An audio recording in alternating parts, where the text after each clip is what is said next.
Hello friends and welcome back. तो हर हफ्ते की तरह इस हफ्ते भी पहले बिटकॉइन का एनालिसिस करेंगे, फिर इथेरियम का प्राइस एनालिसिस करेंगे, फिर बीटीसी डोमिनेंस हम देखेंगे और डॉलर कॉस्ट इंडेक्स हम देखेंगे। ठीक है, जो बहुत इंपॉर्टेंट है। चलिए स्टार्ट करते हैं।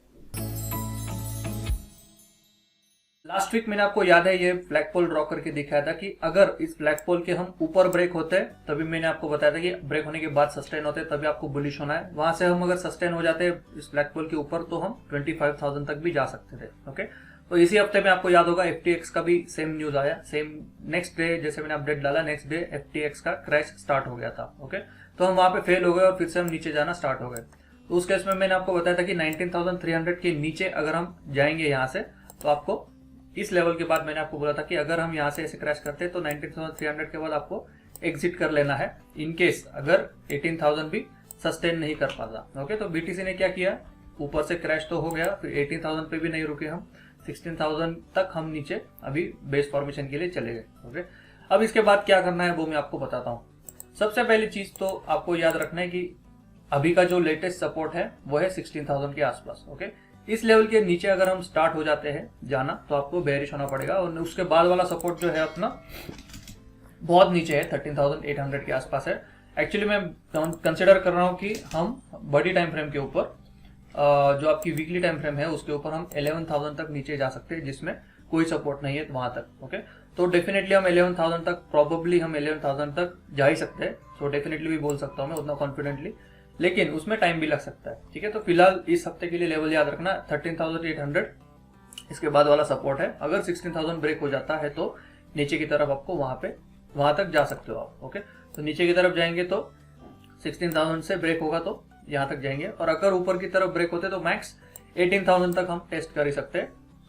यहाँ पे आपको ये फ्लैग पोल जैसी ट्रेंड लाइन है ये भी दिखेगी, तो मैक्स पॉसिबिलिटी है कि अगर हम यहाँ से ऊपर चले गए, इस फ्लैग पोल के ऊपर ब्रेक हो गए तो आपको 18,000 तक ही आप बुलिश हो सकते हो। ओके, जो 21,000 का लेवल है वो अगर क्रॉस होता है तो हम बात की बातें तब सोच सकते हैं कि हाँ थोड़ा मार्केट बुलिश है, तो अगले 3 से 4 महीने तक हम थोड़ा बुलिशनेस देख सकते हैं मार्केट में। ओके, तो वो बहुत दूर है वैसे लेवल, तो अभी के लिए कंसिडर करेंगे तो ये सारे लेवल्स आपके पास है। ओके, इसके बाद देखते हैं इथेरियम में क्या हो रहा है। इथेरियम की अगर अपडेट हम बात करेंगे तो अगर आप चैनल के ऊपर नए हो और आपको ट्रेडिंग सीखना है तो मेरे चैनल के ऊपर ऑलरेडी ट्रेडिंग कोर्स अवेलेबल है, तो वहां से आप लिंक में डिस्क्रिप्शन है, वहां से प्लेलिस्ट देख सकते हो। ओके, और अगर आपको इंट्राडे बीटीसी सिग्नल्स चाहिए तो बीटीसी के जैसे जैसे मैं इंट्राडे रोज लेवल्स पोस्ट करता हूँ वो टेलीग्राम ग्रुप की लिंक भी मैं आपको ग्रुप में दे दूंगा, वो भी आप ज्वाइन कर सकते हो। ओके, तो वहां से आपको इंट्राडे की सारी बीटीसी की लेवल्स मिलती जाएगी, वैसे आप फिर अपने ट्रेडिंग इंट्राडे में प्लान भी कर सकते हो। ओके, चलो इथेरियम की बात अगर हम करेंगे तो इथेरियम में देखो ये सारा ऐसा सिनेरियो है, नीचे तक मुझे तो कोई सपोर्ट दिख ही नहीं रहा है इथेरियम में। $600 तक हम प्रोबेबली जाने वाले नेक्स्ट, तो यहाँ से तो मुझे बहुत ज्यादा बुलिशनेस नहीं लग रहा है इथेरियम में। चलो होल्ड किया है, ये हायर लो करके होल्ड किया है, इसलिए हम कंसिडर कर सकते हैं कि थोड़ा बुलिश है अभी। ओके, तो आपको इस केस में क्या करना है वो मैं आपको बताता हूँ। ओके, जैसे ही अगर $1,000 का लेवल क्रॉस होता है तो आपको बेरिश होना पड़ेगा। वहां से जाने के बाद नेक्स्ट सपोर्ट तो मुझे $600 तक कोई सपोर्ट लग ही नहीं रहा है वहां पे, और अगर ऊपर की तरफ ब्रेक हो जाते तो आप $1,550 तक मैक्स जा सकते हो। ओके, तो 1550 तक मैक्स ऊपर की तरफ मुझे दिख रहा है, और नीचे की तरफ अगर $1,000 ब्रेक होता है तो आपको 600 तक भी वो लेके जाएगा। वैसे बेयर मार्केट के टारगेट का वीडियो में एक बनाने वाला हूँ, तो मैं आपको एक्चुअल मुझे जो बॉटम लग रहा है वो वहां पे मैं पोस्ट कर दूंगा। ओके, अगर इस हफ्ते की इमीडिएट बात करेंगे तो 1300 का भी एक रेजिस्टेंस है, तो ऐसे भी हो सकता है कि यहाँ से मार्केट ऐसे रेजिस्टेंस करके 1300 के आसपास रिजेक्ट हो जाए और फिर मोस्ट प्रोबेबली हम फिर से सपोर्ट टेस्ट करने नीचे आ जाए, और वहां से फिर क्रैश भी हो सकता है। So you never know. Okay, तो लेवल वाइज चलो, ऐसे नहीं कि डायरेक्टली मैं हमेशा आपको दोनों साइड की लेवल इसीलिए देता हूँ बिकॉज मार्केट वैसे ही काम करता है। जैसे 25,000 मैंने आपको बताया, लेकिन एफटीएक्स का न्यूज सडनली आ गया तो उस केस में क्रैश भी होता है ना, और ऊपर की तरफ हम ब्रेक कर रहे थे, अच्छा मोमेंटम था, लेकिन मार्केट वो ऊपर की तरफ ब्रेक कर नहीं पाया, तो उस केस में हमें नीचे की तरफ लेवल्स पता होनी चाहिए, इसलिए ये अपडेट देखना आपको बहुत इंपॉर्टेंट है। ओके, हमेशा अपडेट्स देखा करो।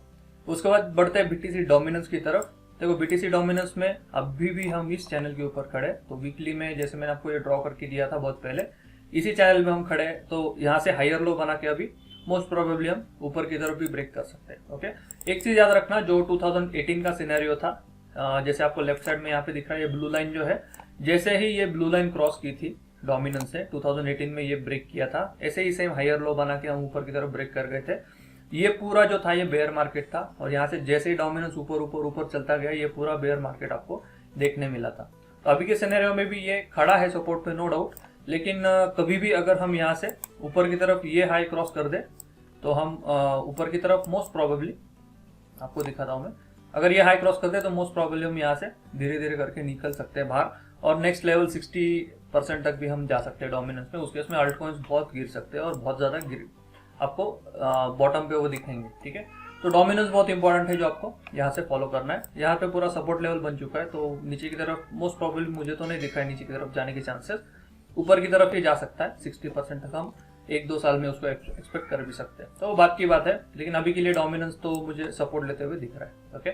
अब डॉलर इंडेक्स की अगर हम बात करेंगे, क्या होता है डॉलर इंडेक्स कैसे काम करता है, अगर डॉलर इंडेक्स ऊपर चला जाए तो बीटीसी नीचे की तरफ गिरता है, ओके, और अगर डॉलर इंडेक्स नीचे की तरफ गिरता हो तो बीटीसी थोड़ा ऊपर की तरफ जा सकता है। अब ये डिपेंड होता है, कभी कभी ये रिलेशन चेंज होता है, कभी कभी फॉलो भी करते हैं, हार्ड एंड फास्ट ऐसा कुछ नहीं है, लेकिन एक अप्रोक्सीमेटली ऐसे माना जाता है कि ऐसे होता है। तो अगर इस केस में डॉलर इंडेक्स, तो मुझे लग रहा है अभी सपोर्ट ले रहा है यहाँ पे, ओके, 2 सपोर्ट्स यहाँ पे है, ये एक सपोर्ट लेवल है जो अभी डॉलर इंडेक्स के लिए है, और नेक्स्ट सपोर्ट लेवल तो बहुत नीचे है, ओके। तो यहाँ से मोस्ट प्रोबेबली भी ये रिटेस्ट कर सकता है इधर तक, और वहां से रिजेक्शन हो भी सकता है। तो ये चैनल फिर से जो है रिटेस्ट करने के लिए ये डॉलर इंडेक्स की तरफ जा सकता है। तो इस केस में थोड़ा शॉर्ट टर्म हम बेरिशनेस देख सकते हैं। फिर अगर डॉलर इंडेक्स नीचे गिर रहा है तो मे बी बीटीसी बुलिश भी हो सकता है, वी नेवर नो। तो हम लेवल वाइज ही जाएंगे, जो भी लेवल्स हमें दिख रहे हैं वैसे वैसे ही हम प्लान करेंगे, ओके। तो चैनल, अगर वीडियो अच्छा लगा तो चैनल सब्सक्राइब कर लो। नेक्स्ट वीक में फिर से आपको अपडेट दूंगा, और अपडेट्स मिस मत करना। कोई भी क्वेश्चन हो आप मुझे इस टेलीग्राम ग्रुप के ऊपर मुझे पूछ सकते हो, नीचे जो दिया है वहाँ ज्वाइन कर लो। और जो इंट्राडे बीटीसी का ग्रुप है वो मैंने ऑलरेडी बताया है, वहाँ पे आपको बीटीसी के इंट्राडे के लेवल्स अपडेट्स मिलेंगे, ओके। चलो फिर मिलते हैं नेक्स्ट वीक में, take care, bye bye, see you.